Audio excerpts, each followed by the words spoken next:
The 3 lessons to be learned from qualifying at the Chinese Grand Prix.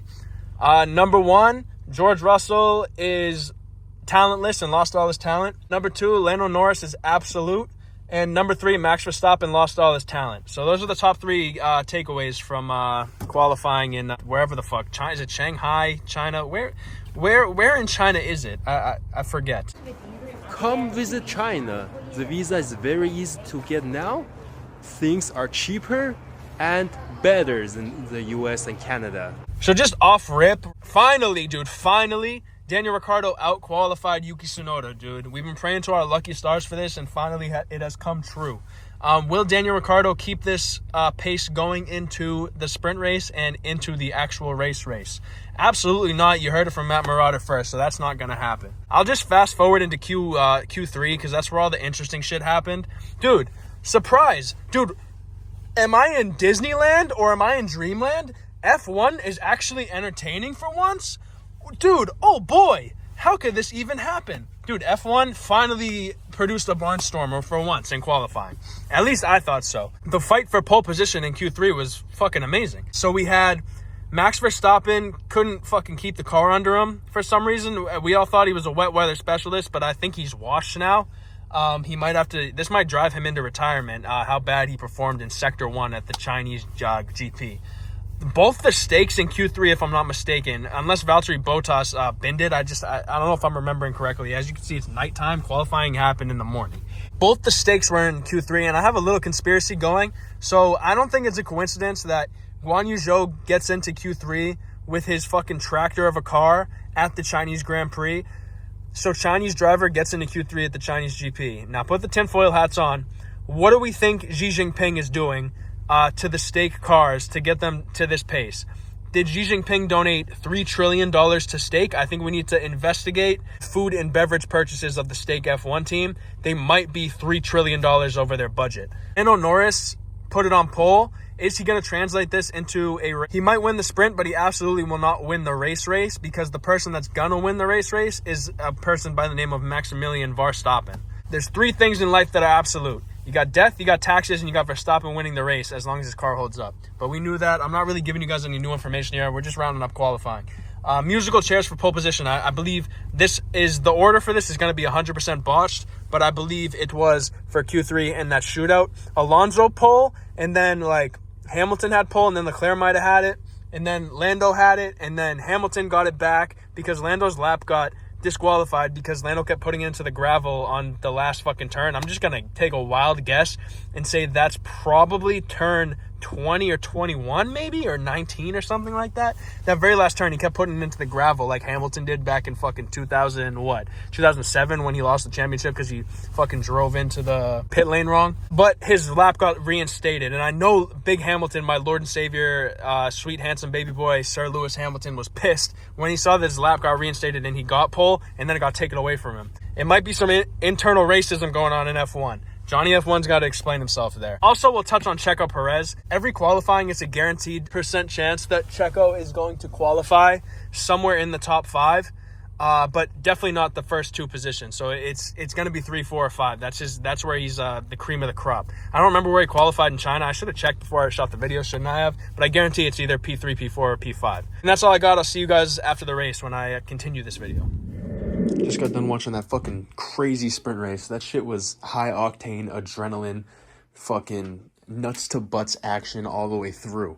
Now I hate sprint races. I think there should just be normal races every weekend. This sprint race was one to remember for sure. Well, first of all, let me just get this out of the way.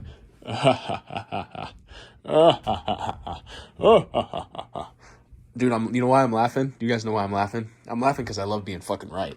If you guys saw my qualifying recap, I said Lando wasn't going to fucking win. We all knew that was going to happen. And in fact, on turn 1, he fucking binned it. And then I also said Max Verstappen was inevitable, which isn't really that much of a hot take, you could say. But, guys, I told you he was going to win. We didn't think he was going to win for the first few laps. Then what happened? He gapped the grid by 19 seconds in 19 laps. It was fucking insane. Start of the race, we had Lando Norris and Lewis Hamilton. They got into turn 1. Lewis went wide, rightfully so. That's how you got to defend that position. And Lando just went right off into the fucking chalk pit or whatever that shit is that spits up the white dust. So that just ruined Lando's race. He can never recover for that. So I think he got like P6 or P7 for the race.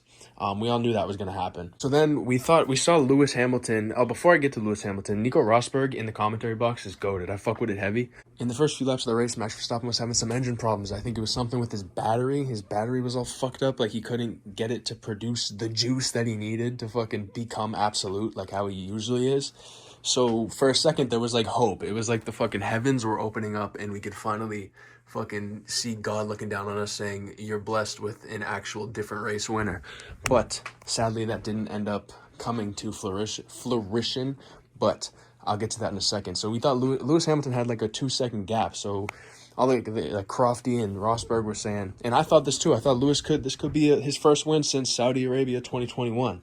The most controversial race since Abu Dhabi 2021. And we saw Max struggling, and to be honest, I bet the whole population of the earth that was watching that race was probably celebrating in the back of their head, thinking that we were going to see Lewis Hamilton beat Max Verstappen and reclaim his throne as the fucking greatest pinnacle of motorsport human.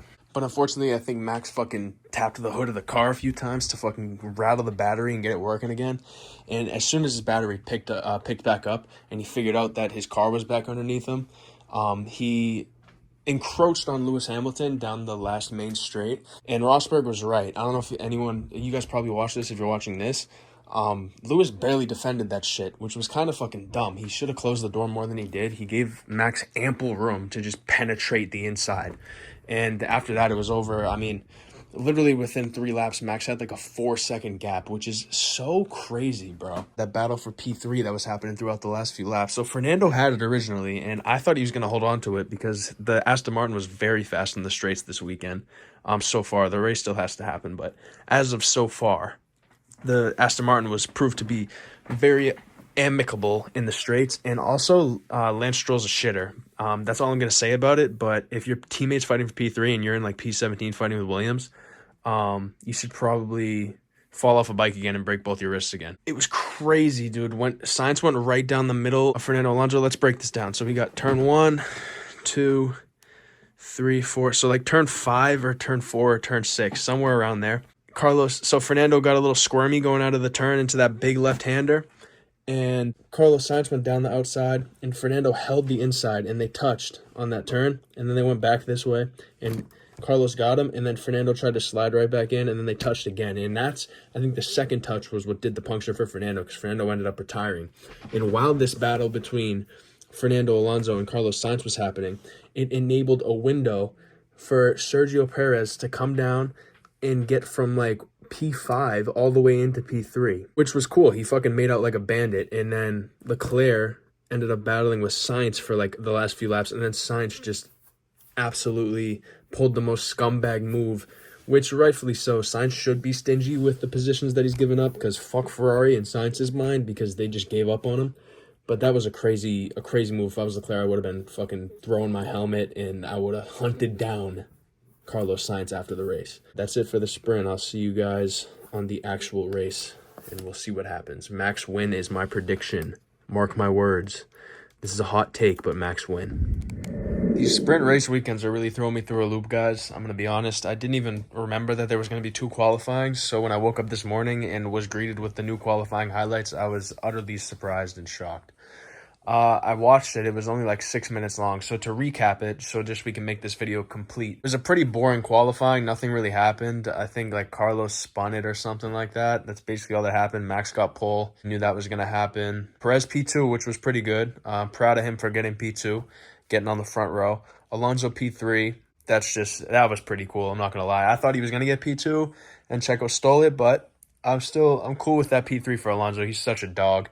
And then, not much of the Alpines at all, which is a great sign. The less screen time they get, the happier that makes me, so that's good. And I think that's really the highlights of that qualifying session. Nothing too crazy, and I'll see you guys after the race. Nothing really of note happened during the race, to be honest. It was kind of just, it was what we all expected. We saw like 15 other sessions of the Shanghai GP, so we knew what the fuck was going to happen basically during the race. Max won, which is basically a predetermined destiny for any race that he participates in. Fernando. What an absolute fucking stallion. Fernando is my Lord and Savior, dude. If you don't like Fernando, that's haram, in my opinion. Right after the fucking 5 lights went out and away we went, Fernando jumped Perez right away. And I honestly thought he was going to get Max Verstappen, but, I mean, that's just something that is there's a 1% chance he could have got Verstappen. But going out of turn 2, it looked pretty good. He had some good grip, but then Max just pulled away. It wasn't really, the Max gap wasn't that insane. It was kind of just a casual race for Max, to be honest. He was probably just fucking coasting, listening to music, fucking taking a few business calls, shit like that. He was probably checking who's online on sim racing. There's just a few things I wanted to touch on that were kind of unique about this race. Not really, but Aston Martin, man. That car, I think the car's mid. I think the car is it's a 4th place car. A 4th or 5th place car, in my opinion, when Fernando's in it. So the thing that sucks is Lance Stroll is fighting with Haas's, Stake F1s, and V-Carbs, and Fernando's fighting with Red Bulls, Ferraris, Mercedes, and McLarens. And it's really just, I don't know why more commentators aren't talking about just the discrepancy of the grid. Even during qualifying, it's just such a stark difference. Every single driver should be absolute nuts to butts perfection. It's so bad when we got drivers like Stroll on the grid. And I know I keep preaching this, but shit, I'll keep preaching this because I'm passionate about this shit. Moving on to the V-Carbs, I saw a video on YouTube and it was like, I didn't watch it, but the thumbnail was like, it was of Daniel Ricciardo and he was saying something like, oh, this is what ruined our race. Hey, buddy, your race was ruined before the 5 lights went out because you haven't been doing too good this season and you're in a V-Carb. I'd like to take this chance to apologize. Like I said earlier, I think I didn't watch the race because it was at 3 a.m. But I just had a confidential meeting with my brother and I had him lay out what happened between Ricciardo and Stroll. I had no idea this happened, guys. I'm sorry that I was misinformed. But after reviewing the play, the ruling on the field still stands. Even though Lance Stroll tried to penetrate Daniel Ricciardo and he wasn't even looking at him and he just ran right into the back of him. Daniel Ricciardo, I think he was fighting for points, I believe, so that's very unfortunate. So I take back, I redact my statements about Daniel Ricciardo. He could have got points, so that really sucks for him. That's very unfortunate. But Lance Stroll, I completely stand by that. That motherfucker blows. Also, it appears that Daniel Ricciardo has a 3-place grid penalty for Miami. I don't think that'll stand. If it can be overturned, I believe it will be overturned because it's absolutely ridiculous. And I did watch the interview with Daniel Ricciardo that I was talking about, and yeah, Lance Stroll wasn't even looking at him when he was braking. So that's completely a Strollovich error. You cannot attempt to wrongfully penetrate another driver. That is against the rules, in my opinion. So I just wanted to put this in here and apologize for my lack of information about this Chinese GP. Magnussen just shunted Tsunoda right out of the race, just pit maneuvered him. Magnussen, this probably is Magnussen's last year. If I had to guess, I'd say Ollie Behrman steps up into Haas and they keep Hülkenberg because Hülkenberg's just an absolute fucking masterclass of a driver. And we got Norris P2, which was pretty cool. Not a race win because he doesn't do that shit. It is nice that he's performing pretty well in that McLaren. McLaren is just I never know how to feel about them season to season. It's always just up and down with them, I feel like. Mercedes, nothing really happened. They were kind of just mid. Checo did pretty good, which was nice to see. I like seeing Checo get podiums. I like seeing that. That's what he should be doing. He's that caliber of driver on his day. But recently, it's just been kind of rough for him. But that's, the stakes. Valtteri Bottas, I think Xi Jinping or John Cena did that fucking thing from Cars where they shoot the car and then it fucking implodes on itself because they took Valtteri Buttass right out of that race. And Guan Yu Zhou, I mean, at his home race, he had a decent weekend, I'm going to be honest. His weekend was all right for what car he's in. So it was cool to see the Chinese man represent the 38 trillion people that live in China. So it's good for the sport. And that's really all I got to tell you guys about the race.